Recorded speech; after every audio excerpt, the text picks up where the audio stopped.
अस्सलाम वालेकुम संगत, उम्मीद है सब बाहर खुश होंदो, जिते भी जो जैसा भी जो खुश हो जो। जी त नए ब्लॉग सां असां हाज़िर आहियूं कोट डिजी में। किला क़ौमनि जे पनाह गाह जा निशान आहिनि।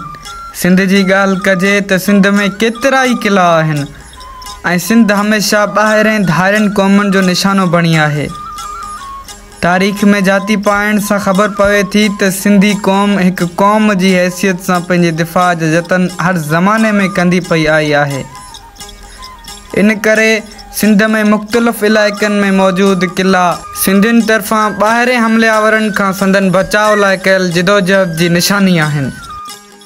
इन्हनि किलनि में ॿाहिरें हमलावरनि जे मुक़ाबले जा दास्तान मौजूदु आहिनि ऐं इन्हनि किलनि जी ख़ामोश दीवारूं हुक्मराननि तरफ़ां सर्वेच ऐं बहादुर खे ॾिनल सज़ाउनि जा किस्सा बि ॿुधाईंदे नज़र ईंदियूं आहिनि।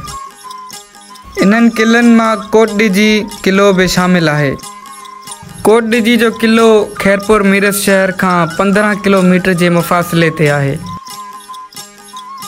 कोट डिजी किलो 1785 टालपुरनि जे दौर मीर सोहराब खान टालपुर तैयारु करायो। हीउ किलो माप ड्रेग में 600 फुट, विकर में 400 फुट, ज़मीन खां 40 फुट बुलंद आहे।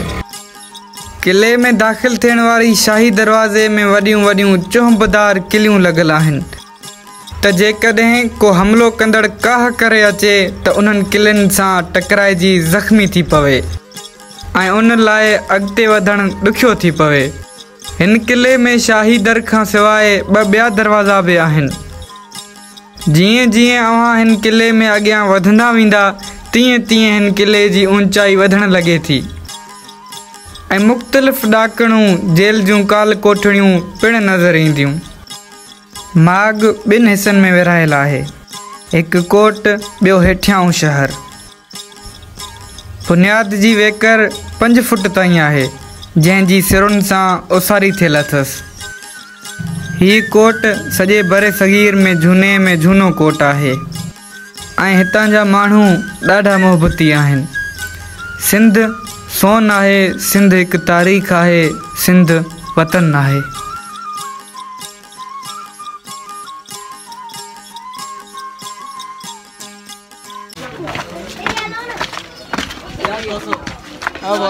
वालेकुम सलाम।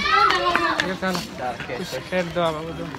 वीडियो बनाता हूं जी, वीडियो बनाता हूं, वीडियो ट्राई कर रहा है।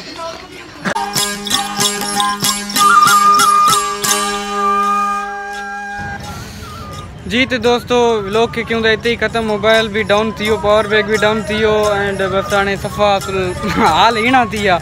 बस हाणे तैयारी आहे वापसि घर ॾे। उम्मीद है तो सही यार न भरियो हूंदुमि, छो जो मूंखे को अंदाज़ो ना ही व्लॉगर मां जो वीडियोस भरींदुमि, पर हिते थोरो रश अल्लाह हाफ़िज़ ही कंदासीं। बस हाणे त कुझु ॾेखारण लाइ आहे न, छो जो थकिजी पिया आहियूं। खैर त अल्लाह हाफ़िज़, दुआउनि में यादि संगत जिते भी हुजो, जैसा भी हुजो, ख़ुशि हुजो, अल्लाह पाक तव्हांखे ख़ुशि रखे।